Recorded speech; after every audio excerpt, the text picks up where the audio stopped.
प्रिय विद्यार्थियों, ऑनलाइन हिंदी शिक्षण व्यवस्था में मैं पुनः एक बार आपका स्वागत करता हूं। आज का वीडियो प्रिय प्रवास महाकाव्य पर संबंधित है।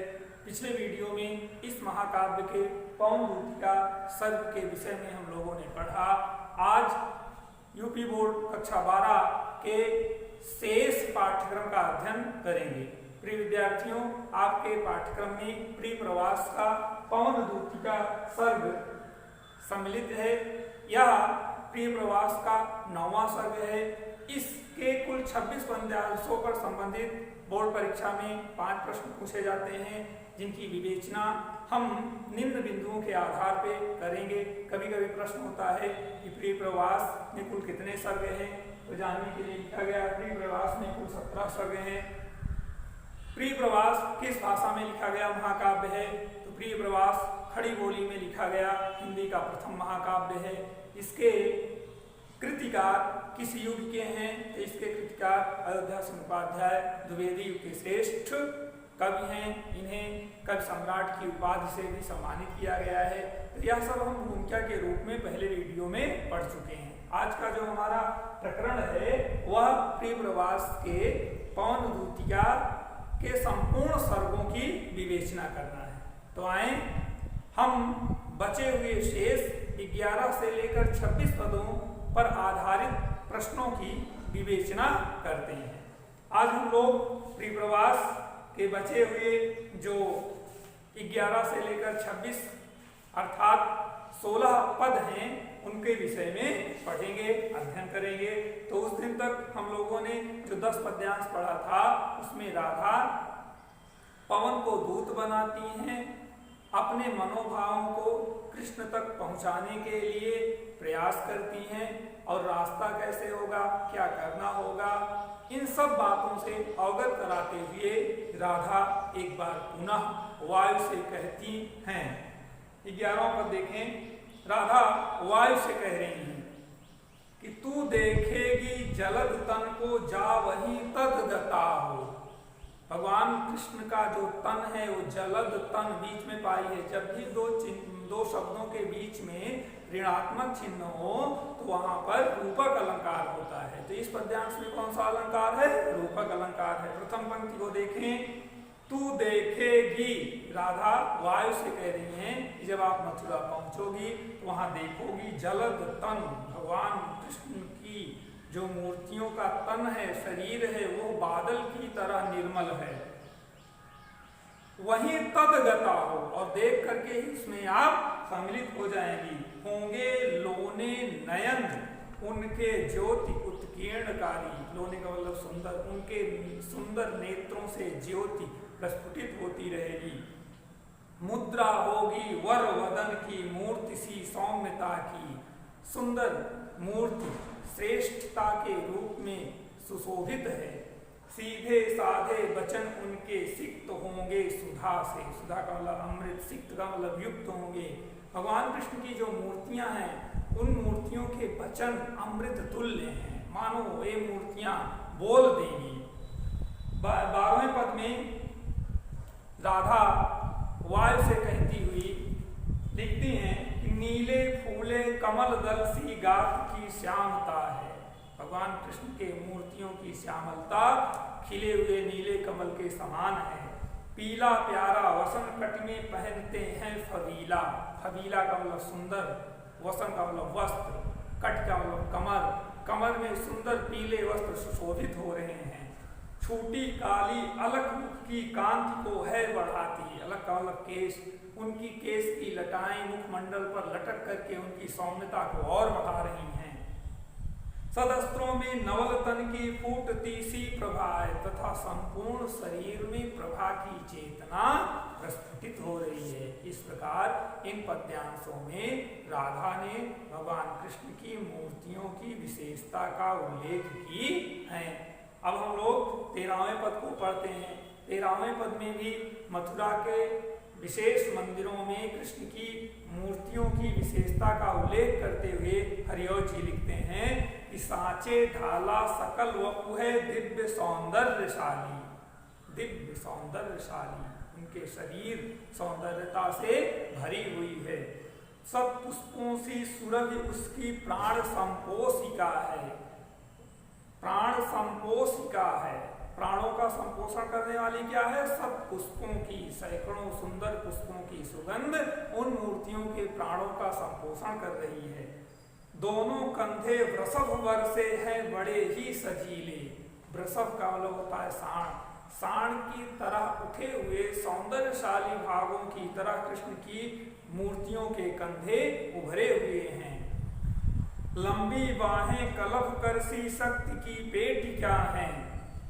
कलभ का मतलब होता है हाथी। हाथी के सूंड की तरह कृष्ण के दोनों लंबे हाथ सुशोभित हैं। इस प्रकार इन पदों में हरिऔ जी ने भगवान के शारीरिक अंगों की विशेषता अन्य सृष्टि के श्रेष्ठ उपादानों से की है। 14वें पद में चलते हैं, पढ़ते हैं। राजाओं सा सिर पर लसा दिव्य आपीड़ होगा। आपीड़ का मतलब होता है मुकुट। जिस तरह राजा सुंदर मुकुट धारण करते हैं, उसी प्रकार मूर्तियों में सुंदर मुकुट सुशोभित हैं। शोभा होगी उभय श्रुति में स्वर्ण के कुंडलों की। श्रुति का मतलब कान। उभय श्रुति, उभय का मतलब दोनों कानों में स्वर्ण के कुंडल लटके हुए हैं। नाना रत्न कलित भुज में मंजु केयूर होंगे। केयूर का मतलब आभूषण, मंजु का मतलब सुंदर। अनेक प्रकार के रत्नों से सुशोभित आभूषण विराजमान हैं। मोती माला लसित उनका कंबुसा कंठ होगा। कंब का मतलब होता है शंख, तो कंठ की उपमा शंख से दी गई है। मोती माला लसित, मोती की मालाओं से सुंदर शंख सदृश गला भरा हुआ है। इस प्रकार 15वें पद में राधा वायु से कहती हैं, तेरे में है ना या गुण जो तू व्यथाएं सुनाए। हवा बोल नहीं सकती है, तो राधा कह रही हैं कि आपके अंदर बोलने की शक्ति नहीं है, इसलिए व्यापारों को प्रखरमतियों युक्तियों से चलाना। इसलिए अपने कार्यों को युक्ति माध्यम पूर्वक बताना। जैसे किसी के पास कोई समस्या है, अभाव है, तो अपने उस कार्य को वह दूसरे माध्यम से कर सकता है। तो हवा बोल नहीं सकती ना, लेकिन चलती है तो आवाज आती है। तो इस प्रकार से राधा के कहने का अभिप्राय है कि आपके अंदर बोलने की शक्ति नहीं है, इसलिए आप बोल नहीं सकती हैं, तो अपने कार्यों को आप दूसरे अन्य माध्यमों से करना। अगली तीसरी पंक्ति में, बैठे जो हो निज सदन में मेघ सी कांति वाले। राधा वायु से कहती हैं कि यदि बादल की तरह कांति वाले कृष्ण अपने महल में बैठे हों, तो चित्रों को इस भवन के ध्यान से देख जाना। तो भगवान कृष्ण के महलों में जो चित्र लगे हों, उनको खूब ध्यान से देखना। जो चित्रों में विरह विथुरा का मिले चित्र कोई, और यदि उनके भवन में किसी विरहिणी स्त्री का चित्र दिखाई दे, तो जाके सन्निकट उसको भाव से यूं हिलाना। तो उसके पास जाना, उसे भाव पूर्वक इस प्रकार हिलाना, प्यारे होके चकित जिससे चित्र को और देखें। आपने उस चित्र के प्रति आकर्षित करना, वो चित्र को देखकर आश्चर्यचकित हो जाएं। आशा है यूं सुरति उनको हो सकेगी हमारी। उस चित्र को देखते ही कृष्ण आश्चर्यचकित होकर के हमें याद करने लगेंगे। इस प्रकार राधा अपने मनोभावों को बहुत ही कलात्मक ढंग से वायु के द्वारा प्रस्तुत करने का प्रयास करती हैं। प्रिय विद्यार्थियों, आगे बढ़ते हैं, 17वां पद पढ़ते हैं। 17वें पद में राधा लिखती हैं कि जो कोई भी इस सदन में चित्र उद्यान का हो। कृष्ण जिस महल में बैठे हैं उसमें अनेक प्रकार के चित्र लगे हुए हैं, और उन चित्रों में यदि किसी उद्यान का चित्र हो, औहो प्राणी विपुल उसमें घूमते बावले से, और उस चित्र में बावले पागल की तरह कोई प्राणी भटक रहा हो, तो जाके सन्निकट उसके और हिला के उसे भी, तो उसके पास नहीं जाना, उसे हिलाना। देवात्मा को सुरति ब्रज के व्याकुलों को कराना। तो उस देवात्मा परमात्मा कृष्ण को ब्रज के व्याकुल दुखी लोगों को सुरति का मतलब स्मरण कराना। राधा के कहने का अभिप्राय यह है कि आप बोल नहीं सकती हैं, इसलिए अपने वेग के द्वारा कृष्ण के महल में जो प्रत्यक्ष अवयव हैं, चित्र हैं, उन सबको स्पर्श करके ब्रज के व्याकुलों को, हमारे दुख दुखों को ईश्वर तक पहुंचाना। अयोध्या संपाध्याय का दर्शन ही इसमें है, भगवान किसी न किसी प्रकार से हमारे दुखों को जाने। जिस दिन ईश्वर हमारे दुखों को सुन लेगा, हमारा उद्धार हो जाएगा, कल्याण हो जाएगा। तो प्रिय विद्यार्थी, सदैव हमें ईश्वर के सानिध्य में रहना चाहिए, पाप कर्मों से बचना चाहिए। आगे देखें 18वां पद, कोई प्यारा कुसुम कुमला गेह में जो पड़ा हो। यदि कृष्ण के घर में कोई मूर्छित पुष्प पड़ा हो, गिरा हो, तो प्यारे के चरण पर ला डाल देना उसी को। तो कृष्ण के सुंदर चरणों में लाकर उस पुष्प को डाल देना, समर्पित कर देना। यो देना ए पौन बतला फूल सी एक बाला। और हे वायु, बताना किसी पुष्प की तरह एक बाला, बालिका अर्थात राधा, मलाना हो कमल पग को चूमना चाहती है। मलाना का मतलब दुखी मन से आपके कमलवत चरणों का स्पर्श करना चाहती हैं। पहले ही चरण कमल बंदम हरि लाई, भगवान कृष्ण के कमलवत चरणों में मेरी वंदना स्वीकार हो। जो प्यारे मंज उपवन या वाटिका में खड़े हों, यदि कृष्ण सुंदर वाटिका में खड़े हों, छिद्रों में जा पणित करना बेणुसा कीचकों के, तो उस उद्यान के बांसों के छिद्रों में प्रवेश करके उसे ध्वनित करना। यो होवेगी सुरति उनको सर्व गोपांगना की, गोपांगना मतलब गोपियों।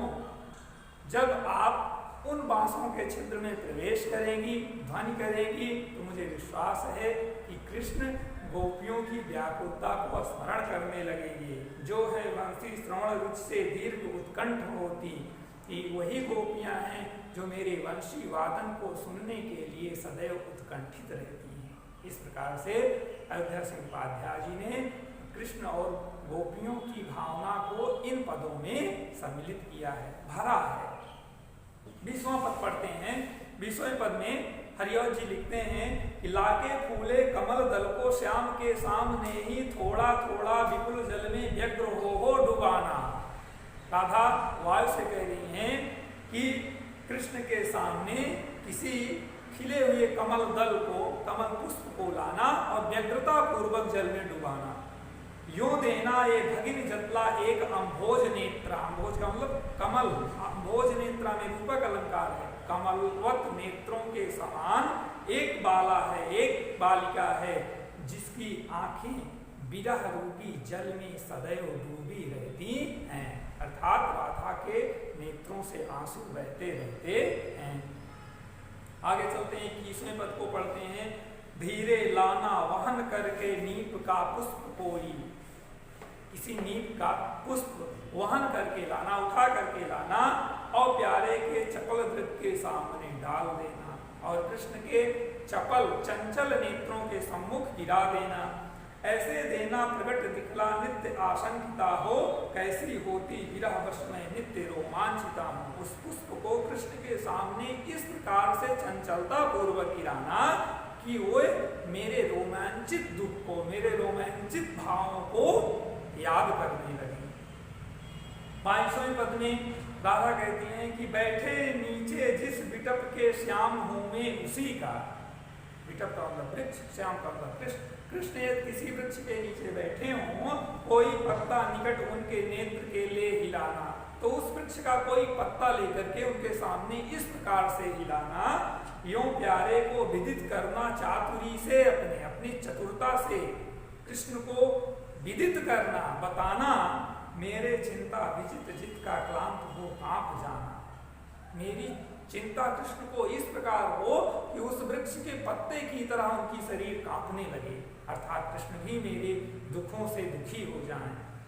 सूखी जाती मलिन लता जो धरा में पड़ी हो, यदि कोई सूख रही लता पृथ्वी पर पड़ी हो तो पांवे के निकट उसको श्याम के ला गिराना, तो कृष्ण के पैरों के नीचे लाकर गिराना, यूं सीधे से प्रकट करना प्रीति से वंचिता हो, और सीधे बता देना कि जिस प्रकार यह लता अपने प्रेम रूपी जल से वंचित होकर सूख गई है, उसी प्रकार से राधा रूपी लता भी आपके प्रेम को ना पाने से सूखती चली जा रही है। 24वें में देखें, राधा कहती कोई पत्ता नवल तरुका पीत जो हो रहा हो, यदि कोई वृक्ष का पत्ता पीला हो रहा हो तो प्यारे के दृढ़ युगल के सामने ला उसे ही। तो कृष्ण के नेत्रों के सामने उस पीले पत्ते को लाना, धीरे धीरे संभल रखना और उन्हें यूं बताना, धीरे धीरे संभाल करके कृष्ण को दिखाना, पीला होना प्रबल दुख से क्रोशिता सा हमारा। जैसे यार वृक्ष का पत्ता पोषक ना पाने के कारण पीला हो गया है, उसी प्रकार राधा आपके प्रेम से वंचित होकर दिन प्रतिदिन जीर्ण शीर्ण होती चली जा रही है, उनकी शरीर पीली होती चली जा रही है। शरीर का पीला होना अर्थात दुखों का प्रतीक, कमजोरी। 25वें पद में यूं प्यारे को विदित करके सर्व मेरी व्यथाएं, इस प्रकार मेरी सारी व्यथाओं को कृष्ण तक पहुंचाकर धीरे धीरे वहन करके पांवों की धूल लाना, कृष्ण के चरणों की रज लाना। थोड़ी सी भी चरण रज जो लाम देगी हमें तू, हा कैसे तो व्यथित चित्त को बोध में दे सकूं।